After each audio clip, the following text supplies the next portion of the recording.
எல்லாருக்குமே வணக்கம். தென் மீடியா சப்போர்ட்டர்ஸ்க்கு என்னுடைய வணக்கம். Sorry for the delay, late ஆயிடுச்சு, என்னோடய ஃப்ளைட் லேட் ஆயிடுச்சு, அதனால தான். ஓகே, கன்னி என்னோடய கரியர் ஸ்டார்டிங்லேயே ஒரு ஹீரோயின் ஓரியன்ட், ஹீரோ இல்லாமல் இருக்கிற ஒரு படம். அதுவும் இல்லாமல் இது எப்படி என்ன, இது எனக்கு பர்சனலாக ரொம்பவே கனெக்டான ஒரு சப்ஜெக்ட் என்ன சொல்லலாம்.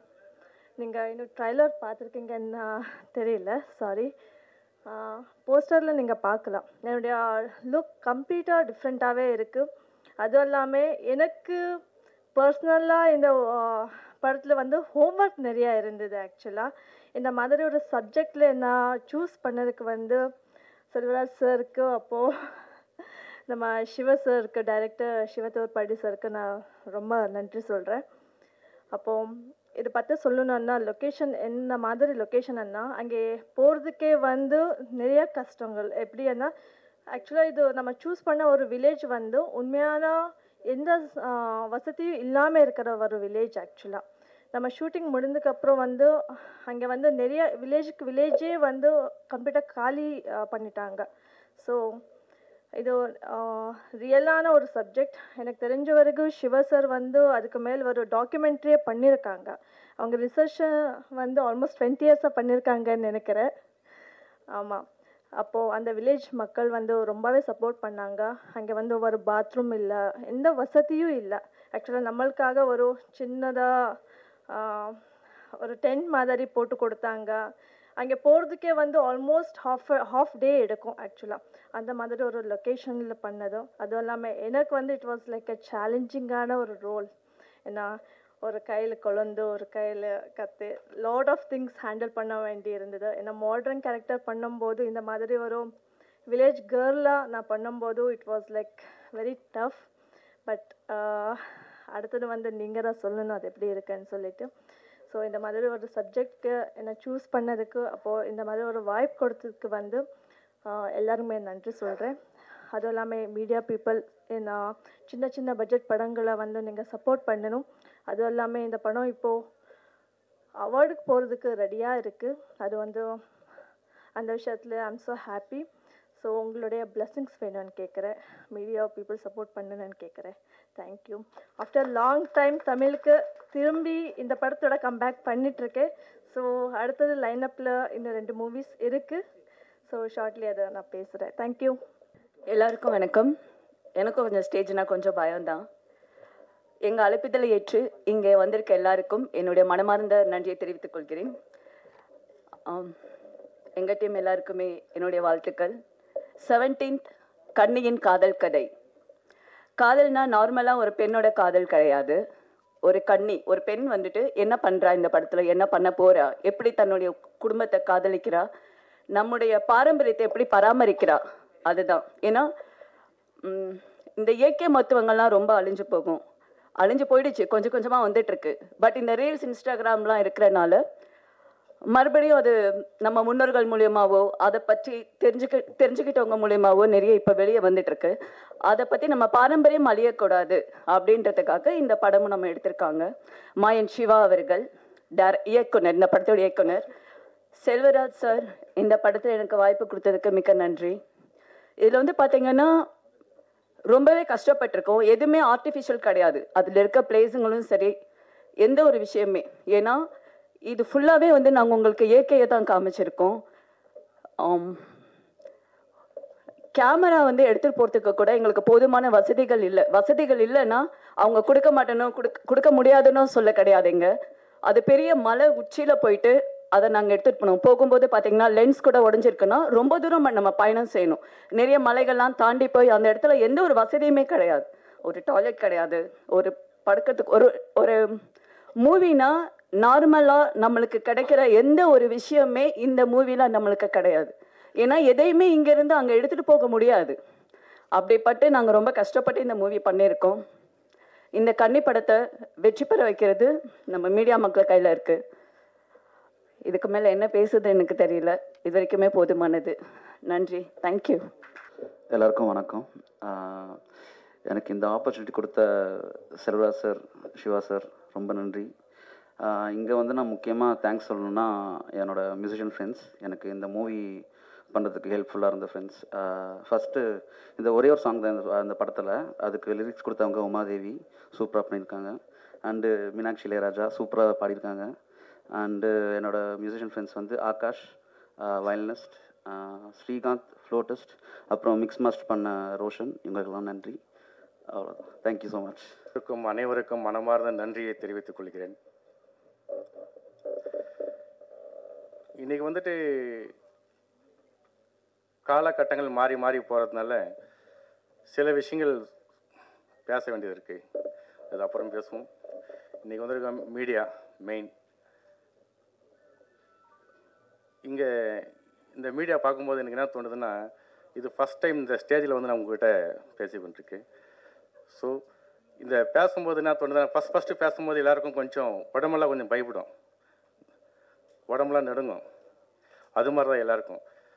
ஆனால் வந்து ஒரு டைம் நின்று நம்ம பேச ஆரம்பிச்சிட்டோம்னா தாராளமாக நல்ல மாதிரி பேசலான்னு தான். ஓகே, இங்கே வந்திருக்கும் அனைவருக்கும் மனமார்ந்த நன்றியை தெரிவித்துக் கொள்கிறேன். ஃபஸ்ட், வெந்து தணிந்தது காடு, கன்னிக்கு வணக்கத்தை போடு போடு போடு.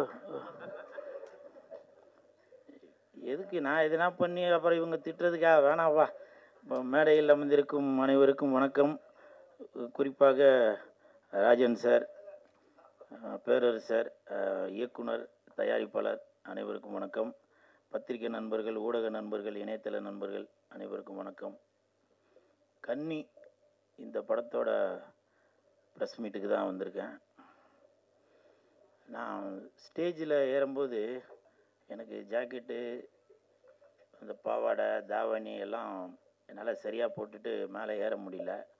உடனே டக்குன்னு படத்தோட தயாரிப்பாளர் செல்வராஜ் சார் டக்குன்னு அவனுக்கு ஒரு சால்வை போட்டு இந்த கன்னியை காப்பாற்றிட்டார் அப்படியே. ஸோ அவருக்கு என் மனமார்ந்த நன்றி செல்வராஜ் சார். அது மட்டும் இல்லை, நான் இங்கே பக்கத்தில் இருக்கும்போது என் பக்கத்தில் உங்கள் பேர் என்ன சொன்ன, தாராவா, அவங்க கூட சொன்னாங்க, எங்களை எல்லாரையும் நல்லா கன்னித்தன்மையோடு பார்த்துக்கிட்டாரு ப்ரொடியூசரு அப்படின்னு சொல்லி. ஸோ அப்படி ஒரு தரமான தயாரிப்பாளர் செல்வராஜ் சார். அதே மாதிரி படத்தை பற்றி பேசினாங்க இயக்குனர் சார். இயக்குனர் அவர்கள் சொல்லும்போது அவர் அறியாமலே ரொம்ப ஒரு எமோஷ்னல் ஆனார்.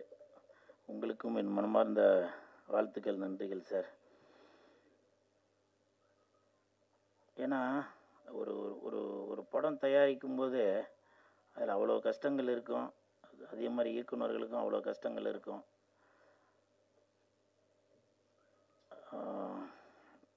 இந்த படத்தில் ஏதோ ஒரு 4 குத்துப்பாட்டு, ஒரு லவ் சீனு, ஒரு 2 ஃபைட்டு அப்படின்னு வச்சு பண்ணிட்டு போகாமல் ஒரு மக்களுக்கு ஒரு மெசேஜ் சொல்லணும். இன்றைக்கி வந்து இயற்கை அழிந்துட்டு வருது, சித்த வைத்தியம் அதெல்லாம் வந்து அழிந்துட்டு வருது, இங்கே கிடைக்கிற அந்த மூலிகை பொருள் எல்லாமே வெளிநாட்டுக்கு போயிடுது, வெளிநாட்டில் உள்ள இங்கிலீஷ் மருந்தெல்லாம் இங்கே வந்துடுது அப்படின்ற ஒரு ஆதங்கத்தை படத்தில் நல்லா சொல்லியிருக்காரு இயக்குனர், தயாரிப்பாளர் அவர்களுக்கு என் மனமார்ந்த நன்றி. பொதுவாகவே சொல்லுவாங்க கன்னி அப்படின்னாலே அதுக்கு ஒரு ஸ்பெஷல் உண்டு. சில இதை நான் சொல்லுவேன், அப்புறம் திட்டுவீங்க, அது வேணாம். கன்னி அப்படின்னாலே கன்னிசாமி அப்படின்னா அது ஒரு முதன்மையாக இருக்கும். கன்னி தெய்வம் அப்படின்னு சொல்லுவோம். ஸோ அப்படி கன்னி அப்படின்னாலே அது ஒரு ஸ்பெஷல் உண்டு. இப்போது இந்த ட்ரெஸ்ஸு போடுறதுக்கு எனக்கு வந்து அவ்வளோ கஷ்டமாக இருந்துச்சு. ஒரு கன்னியாக இருந்து இது நான் ஃபீல் பண்ணுறதுக்கு எனக்கு தெரியுது. ஆனால் இதே அந்த கன்னி அப்படின்ற ஒரு படத்தை எடுக்கிறதுக்கு எவ்வளோ கஷ்டப்பட்டிருப்பார் அப்படின்றது இந்த உடை உடுத்தும் போது தான் தெரியுது. நன்றி இயக்குனர், தயாரிப்பாளர்.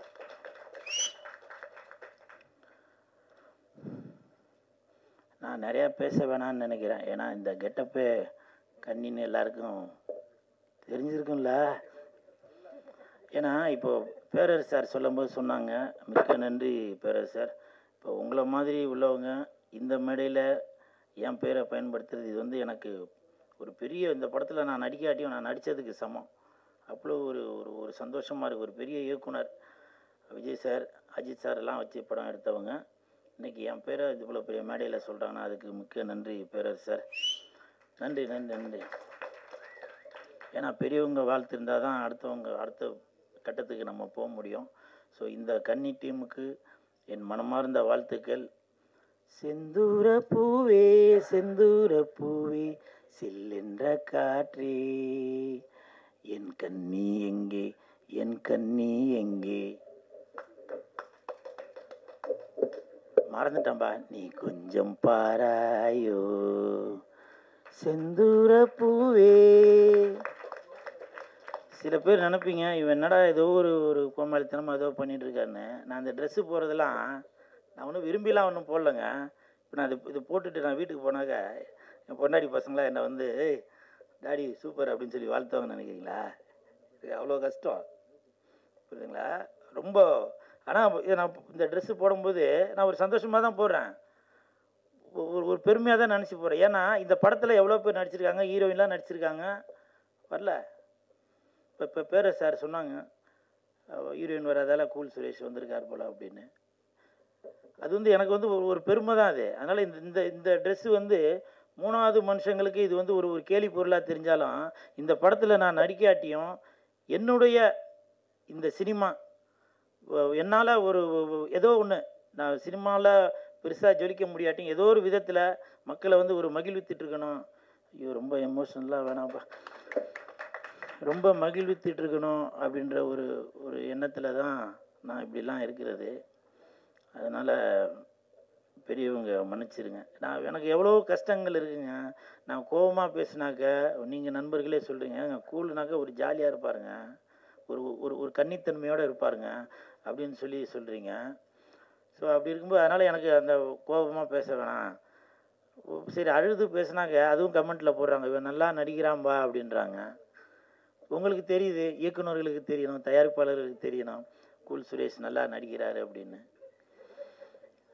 இந்த நேரத்தில் பேரரசாருக்கு ஒரு மிகப்பெரிய ஒரு வேண்டுகோளை தெரிவித்துக் கொள்கிறேன். சீக்கிரம் படம் டைரக்ஷன் பண்ணுங்கள் சார். உங்களை மாதிரி ஆளுங்களுக்கு நான் உழைக்கிறதுக்காக காத்துக்கிட்டு இருக்கிறேன் சார். தயவு செஞ்சு பேரரசு சார், ராஜன் சார், நீங்களாம் அடுத்தடுத்து படங்கள் என்ன பண்ணிகிட்டே இருக்கணும் சார். இதுதான் என்னுடைய வேண்டுகோள். இந்த இடத்துல என் ஃபீலிங்காக என் பேசிக்கிட்டு அப்புறம் என் கன்னித்தன்மை போயிடும்.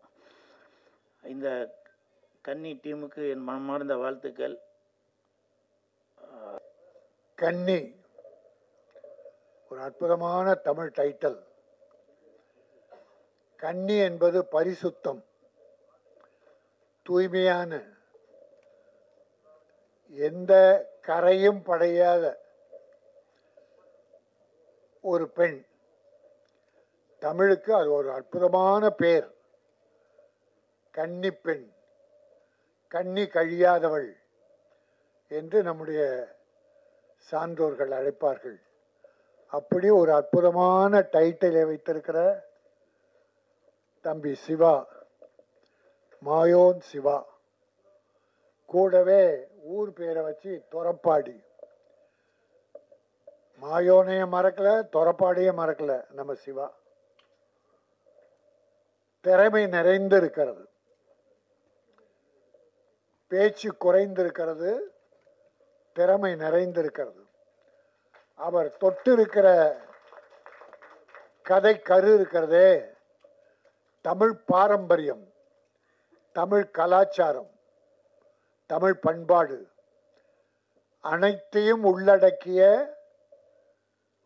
ஒரு அற்புதமான கரு. சித்த வைத்தியம். நம்முடைய பேரரசு கூட பேருரையாற்றினார். பல பேர் பேருக்கு அரசா இருப்பாங்க, பேருக்கு ஆசிரியர் பாருங்க, பேராசிரியர்னு.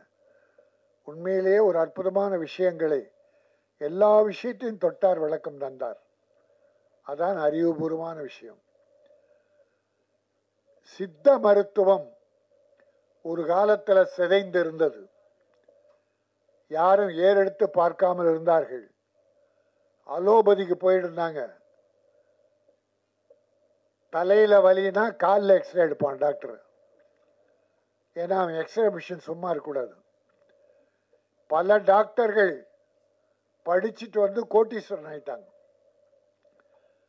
சித்த மருத்துவரின் சிறப்பு எப்போ தெரிஞ்சதுன்னா, கொரோனான்னு ஒரு கொடிய நோய் வந்த பிறகு படித்தவன் படிக்காதவன் அத்தனை பேரும் அலோபதிக்கு போகிறத சித்தா மருந்தை தேடி போனாங்க. இன்னைக்கும் சித்த மருத்துவ கடைகளை பார்த்தா மக்கள் நிறைஞ்சிருக்காங்க. சைடு எஃபெக்ட் இல்லாதது, உடலுக்கு வலு சேர்ப்பது. உடல் அந்த மருந்து ஒவ்வொன்றுமே இலையிலிருந்து, காயிலிருந்து, கனியிலிருந்து, வேரிலிருந்து, ஒரு மரம், நம்ம இயற்கை அன்னை தந்த அந்த மரம், செடி, கொடி, அதிலிருந்து வருகிற மருந்து. அது சத்து, அது எந்த வகையில் விஷமாகாது. அலோபதி சில நேரத்தில் பக்க விளைவை ஏற்படுத்திடும். சித்த மருந்து நம்பிக்கையோடு சாப்பிடலாம். இன்னைக்கு பாருங்க, இன்னும் ஒரு 10 வருஷத்துக்கு அப்புறம் சித்தா மிகப்பெரிய மருத்துவமனைகள் உருவாக போகுது. ஆக அந்த விஷயத்தை இந்த படத்தில் அற்புதமாக சொல்லியிருக்காராம். ஹீரோயினையும் மற்ற கேரக்டர்லாம் வச்சு. எனக்கு இங்கே நான் இது ஏதோ சக்தி சரவணன் கூப்பிட்டார். நிறைய ஃபங்க்ஷன் நம்ம பிஆர்ஓ சகோதரர்கள் கூப்பிடுவாங்க. சரி, சிறு முதலீட்டு படம் நம்ம போய் வாழ்த்தணும்னு நான், பேரரசு, உதயகுமார், பாக்யராஜ் வர்றோம். இந்த படத்தையே ரொம்ப சாதாரணமாக நினச்சி தான் வந்தேன். ஆனால் இந்த மேடை ஒரு அற்புதமான மேடையாக அமைந்து விட்டது. பேசின ஒவ்வொருத்தரும் ஆத்மார்த்தமாக ஆழ் மனதிலிருந்து வாழ்த்துறாங்க. நம்ம வில்லனா நடித்த தொப்பி போட்ட தம்பி இருக்காரு, அவர் தன்னுடைய அனுபவங்களை எல்லாம் மிக ஆழமாக எடுத்து சொன்னார். தயாரிப்பாளர் மீது உள்ள அக்கறையை சொன்னார். சிலர் கதை திருடுகிற வேதனையை சொன்னார். அந்த 2 பொண்ணுக்கு அப்பா நடிக்கிற தம்பி பேர்னு மணிமாறன் ஆத்மார்த்தமா பேசினார். தாரா அவங்க பேசும்போது பார்த்தேன், நம்ம படம், நாங்கள் வேலை செய்தோம், நாங்கள் எடுத்தோம், நாங்கள் லொக்கேஷன் போனோம். இந்த வார்த்தை ஒவ்வொருத்தருக்கும் வேணும். தயாரிப்பாளர் வேணும், பணம் கொடுக்கிற கருவூல மாதிரி நினைக்கிறானுங்க. தயாரிப்பாளரோட இணைந்து நடிகர்கள், இயக்குனர் முதல், இயக்குனர் முக்கியம். இயக்குனர் இல்லாமல் படமே இல்லை. அதே போல் தயாரிப்பாளர் இல்லாமல் படம் இல்லை. தயாரிப்பாளர் காசு போட்டு தேங்காய், பூ, பழம் வாங்கி பூஜை போட்டால் தான் உங்களுக்கு எல்லாருக்கும் வேலை. அதே போல் கடைசியில் பூசணிக்காய் வாங்கி உடைக்கணும், அதுக்கும் தேங்க. இப்படி ஆடியோ ஃபங்க்ஷன் நடத்தணும். ஒரு இசையமைப்பாளர் ரூமில் போட்டு டியூன் போட்டால் அது உலகத்துக்கு பரவிடாது. அந்த தயாரிப்பாளர் அவருக்கு வேண்டிய தண்ணி பாட்டிலிருந்து எல்லாம் வாங்கி கொடுத்து டியூனை வாங்கி ஒரு கவிஞரை அழைத்து பாடல், நம்ம போல கவிஞரை அழைத்து பாடல் எழுதி வைத்து, பிறகு ஒரு நல்ல பாடகர் வைத்து பாட வைத்து, நல்ல பாடல் உருவான பிறகு அதை இப்படி இசை வெளியீட்டு விழாவுக்கு அதுக்கு ஒரு 50 லட்சம் செலவு பண்ணி அதை உலகுக்கு அறிமுகப்படுத்தினா, அது தயாரிப்பாளர் ஆரம்பத்திலிருந்து முடிவு வரை இருக்கிற செலவு. அவர் செய்த வேலைக்கு பணம் கொடுத்துட்டார். ஆக இந்த பாட்டு முழுவதும் தயாரிப்பாளர் மட்டுமே சொந்தம். அது என்ன சட்டம் என்னன்னா சொல்லட்டும். ஆன்மீகமா நினைச்சு பாருங்க, ஆத்மாவை நினைச்சு பாருங்க. எல்லாத்துக்கும் நம்ம பணம் கொடுத்துட்றோம். அதுக்குன்னு ஒரு சம்பளம் வாங்கிட்டு எனக்கு சொந்தம் சொன்னா அது பேராசை. ஆனா அக்ரிமெண்ட்ல இருந்ததுன்னா கொடுத்தாகணும். அக்ரிமெண்ட் போடும்போது இந்த படத்துக்கு இசையமைக்கிற இசைப்பாளருக்கு இதில் வருகிற வருவாயில் தயாரிப்பாளர் 50%, இசையமைப்பாளர் 25%, கவிஞர் 10%, பாடகர் 10% ஒரு அக்ரிமெண்ட் போட்டால் அதை நம்ம ஆனர் பண்ணணும். அதை மறுத்து வாதம்லாம் பண்ணக்கூடாது.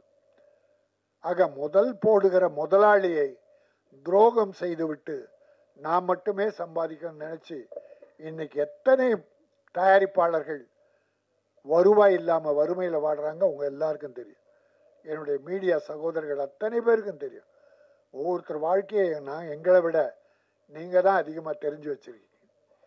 ஆகவே ஒரு படம் எடுக்கிற போது இப்படிப்பட்ட ஒரு குழு இணைந்து தயாரிப்பாளர் செல்வராஜ் ஒரு தங்கமான எப்படா இப்படி ஒரு நட்பு கிடைச்சதுன்னு பார்த்தா முதல்ல தயாரிப்பாளர் தங்கமான உள்ளம், எல்லாருக்கும் பெரிய மரியாதை கொடுத்துருக்காரு, யாருக்கும் பாக்கி வைக்கல, எல்லாரும் நிறைவா அன்போடு நடத்தி மரியாதையோடு நடத்தியிருக்கார். அதனால எல்லாரும் அவரை சூழ்ந்து இந்த படம் வெற்றி பெறணும்னு பாருங்க. இந்த படத்தை டேட் அறிவிப்பு 17 ரிலீஸ். சரவணன் டிஸ்ட்ரிபியூட்டர், அவர் டிஸ்ட்ரிபியூட் பண்ண போறார். ஆகவே ஒரு படம் வெற்றி பெற வேண்டும் என்றால் எல்லாரும் ஒன்றா சேர்ந்து தயாரிப்பாளர் கை கொடுக்கணும், துணை நிற்கணும். நான் அதனால் இந்த கன்னி நிச்சயம் தமிழ் மக்களின் மனதிலே ஒரு நல்ல இடம் பெறும், வசூல் தரும், தயாரிப்பாளர் மீண்டும் படையெடுப்பார் என சொல்லி, இது தமிழ் பாரம்பரியம், கலாச்சாரம், பண்பாடு மிக்க கதையானதால நம்ம தமிழ்நாட்டில் நடக்கிற சில அவலங்கள் ஒன்றே ரெண்டு ஒரு விஷயத்தை சொல்லி முடிக்க விரும்புகிறேன். அதாவது தமிழ் பண்பாடு கலாச்சாரம்னா ஒருவனுக்கு ஒருத்தி என வாழ்வது. அப்படி பல பேர் நம்ம சினிமா உலகத்தில் பலர் காதலித்து நடிகர்கள் வாழ்ந்து கொண்டிருக்கிறார்கள். எங்கள் பாக்யராஜ், பூர்ணிமா ஒரு பெரிய உதாரணம். இன்ற வரைக்கும் ஒரு இன்பமான வாழ்க்கை, பிறருக்கு எடுத்துக்காட்டுகிற வாழ்க்கை வாழ்ந்து கொண்டிருக்கிறார்கள். ஆனால் இப்போ சில காலமாக இதை எதுக்கு சொல்கிறேன்னா, தமிழக இளைஞர்கள் இதை ஃபாலோ பண்ணிடக்கூடாது. எப்படி நடிகர்களை இவங்க ஃபாலோ பண்ணுறாங்க, நடிகன் பேண்ட்டு கிழிஞ்ச பேண்ட்டு போட்டு அதை ஸ்டைலாக போட்டுக்கிறான், தலையை கோதி விட்டுக்கிட்டா தலையை கழிச்சு விட்டுக்கிறான். அதுபோல் வாழ்க்கையும் பின்பற்றினால் தமிழ் பண்பாடு கலாச்சாரம் என்ன ஆகும்? போன மாதம் தனுஷும் ஐஸ்வர்யாவும் கோர்ட்டுக்கு போய் விவாகரத்து, அது ஒரு பெரிய பரபரப்பு உண்டாச்சு. தமிழ் மக்கள் வேதனைப்பட்டார்கள். இதுக்காக படம் எடுக்கிறோம்? இப்படி ஒரு பண்பாடு மணமக்கள் 2 குழந்தைய விட்டுட்டு நாங்கள் பிரிஞ்சு போகிறோன்னா அந்த குழந்தைகள் கதி என்ன? அந்த குடும்பத்து மாபெரும் தலைவன், உலகம் அறிந்த தலைவன், அவருடைய மனசு எப்படி வேதனைப்படும்? பெற்ற அப்பா அம்மா வேதனைப்படும், பிறந்த குழந்தைகள் 2 சிங்கக்குட்டிகள் எவ்வளோ வேதனைப்படன்னு கூட பார்க்காம கோர்ட்டுக்கு போயிட்டாங்க. நம்ம தமிழ் மக்கள் வேதனைப்பட்டாங்க. ஏன் வேதனை? அவங்க ரசிகர்கள் இதை ஃபாலோ பண்ணிடக்கூடாது, அந்த வேதனை. இப்போ புதுசாக பார்த்தா ஜிவி குமார், ஜிவி பிரகாஷ், அந்த சைந்தவி நல்ல பொண்ணு. ஏன்னா முதல் பாட்டு என்னுடைய உணர்ச்சிகள் படத்தில் பாடிச்சு.